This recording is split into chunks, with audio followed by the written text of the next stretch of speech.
a little bit further now and ask whether this amount of money, some £3 billion, will really move the dial when a country like Germany is spending something like £40 billion on similar measures. Well, joining me now to discuss this is Dr. Jonathan Marshall. He's head of analysis at the Energy and Climate Intelligence Unit, a climate activism and advisory organisation. Jonathan, welcome to you. So let's start with that. Is this sum really adequate compared with what France and Germany are spending?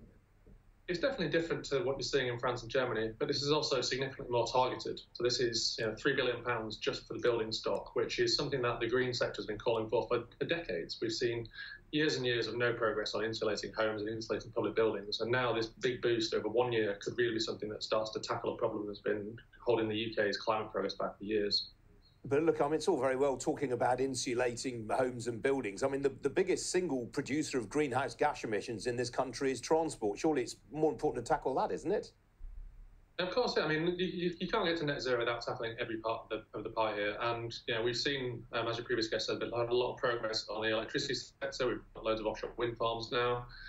Transport is something that there is a plan for. There's a deadline date for which the sale of non-electric vehicles will be banned. The exact year of that is still up for discussion, but it's likely to be in the early 2030s.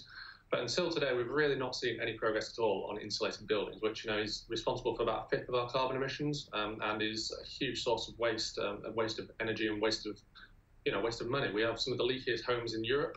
We have high rates of fuel poverty, and it's about time that something was done to tackle this. What did you make of what Keith Anderson from Scottish Power was telling me just now? Obviously, he wants to invest a lot more in his transmission networks. At the same Ofgem is being urged by the government to ratchet down on energy bills right now. I mean, you can't reconcile the two, can you?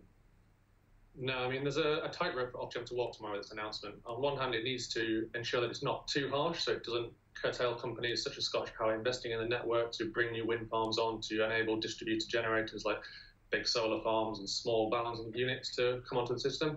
But at the same time, these companies have a history over the past 5-10 years of recording quite large profits and paying quite a lot of those out in dividends as well, which, considering the low risk of these businesses and the ease at which you can make money from investing in them, is something that is a real decision for Ofgem to make. What about industry? I mean, industry generates nearly a quarter of the UK's carbon emissions. Is the government doing enough to encourage industry to decarbonise? I mean, this is something, again, that we're hopeful we'll see some announcements for tomorrow. I mean, the government is expecting to deliver its industrial decarbonisation strategy in the first half of next year.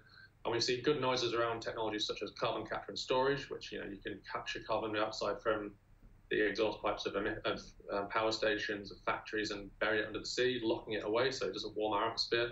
And also on things like hydrogen, which can be used for industrial processes and for, in some cases, maybe even heating or transport.